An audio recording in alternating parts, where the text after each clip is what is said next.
Regular যেভাবে checking করি আজকেও সেইভাবে আমি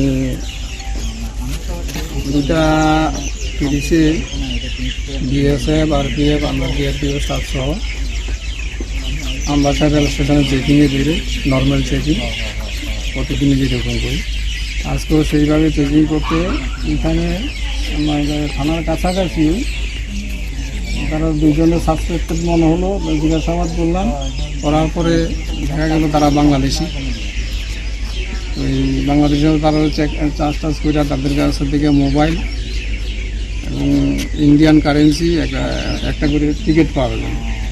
তো যথারীতি আমরা ওকে ডিটেন করছি, কইরা আমরা একটা কমপ্লেন দায়ের করবো আমবাসা জিআরপিএফ ওসির কাছে, যাতে তাদের বিরুদ্ধে এফআইআর নেওয়া হয়। তাদের নামগুলো হলো, একজনের নাম হলো রফিক শেখ আর আরেকজনের নাম হলো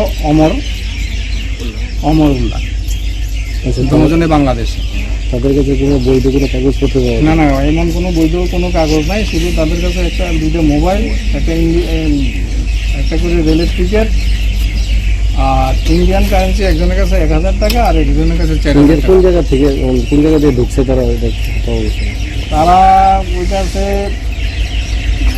ফেনীর বর্ডারে এদিক দিয়ে ঢুকছে, নিজেরাই ঢুকছে, ঢুকে আগরতলা গিয়ে টিকিট কাছে একটা গুয়াহাটি যাওয়ার জন্য।